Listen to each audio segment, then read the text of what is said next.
there's ways to find enjoyment in doing things for other people, and that's like that seems odd. It goes against like what society would really teach you growing up, that your job is to make money, to buy your castle, to stay in your little place, and you Right. don't have to deal with buy a fence around that and have a fence in that gated community where nobody can come near your house.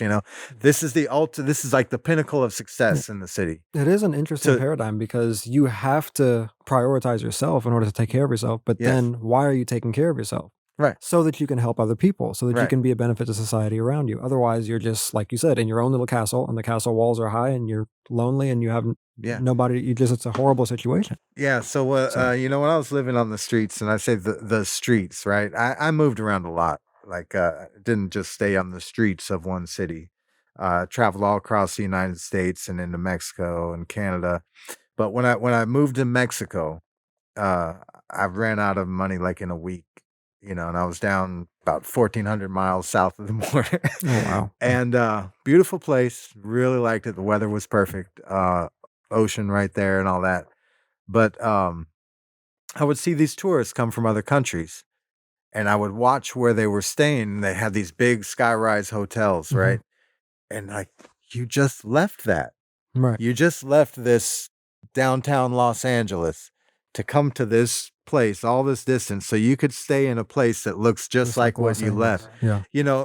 and deal with people who are not indicative to the environment that to me it was like a phony like, what do you actually do? You're just coming here to look at the water? Right. Right. Look, get a picture. Mhm. Like, so when I was there, I would live with those people, and I learned a lot in living that lifestyle about breaking barriers, right? So obviously, I moved there. I didn't speak any Spanish. I didn't know a lick of Spanish. I took 4 years of German in high school and moved to Mexico. So, I'm my trying to learn their language, learn their culture, you'd be surprised at how much they appreciated that, Yeah. and how like, For hey, wait sure. a second, this one's odd, You and actually care. Yeah. I'll never forget how hospitable people were in Mexico. Like it was just like a different environment altogether, and I really enjoyed that aspect of it. Of course, it had its downfalls too, Sure. you know, but that's just part of it right there is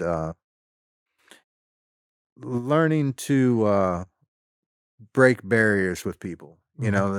Things like so from there. One of the places I lived in, in New Orleans, I lived in a neighborhood where I was the only one my color.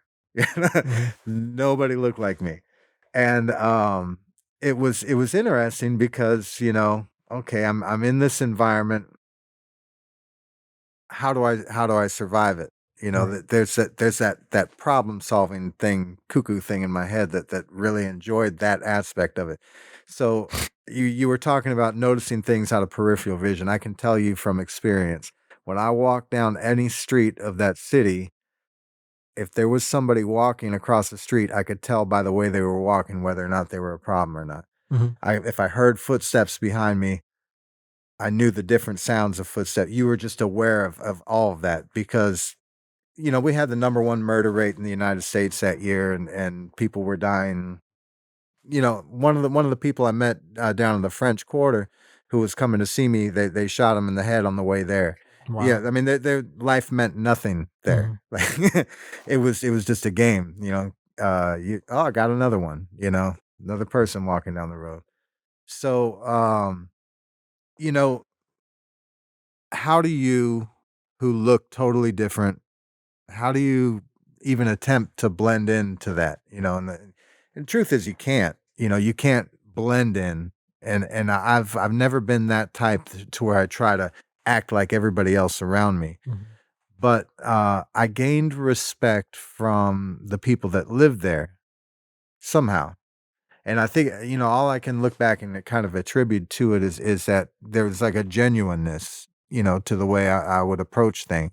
I didn't try to pretend to be like you. Right. I'm just me and you're you, and I'm okay with that. And when a person sees that, that just like kind of catches them off guard, like, oh, that's different, you know.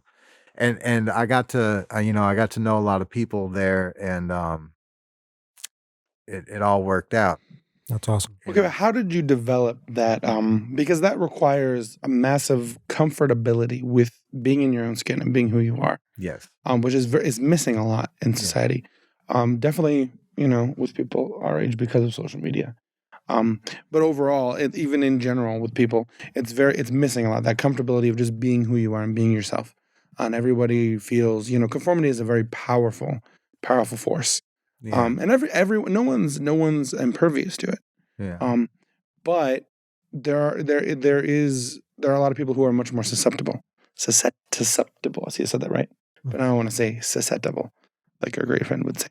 But there's much more. There are people who are susceptible to it, and there's a lot of people. Majority of people are more susceptible to it than you would be. A lot of people, in general, will be trying to change themselves, or aren't comfortable being themselves, and being able to be that, and being like, no, I need to be this way. Yeah. How did you develop that comfortability of just being like, okay, I'm not going to try to be something that I'm not.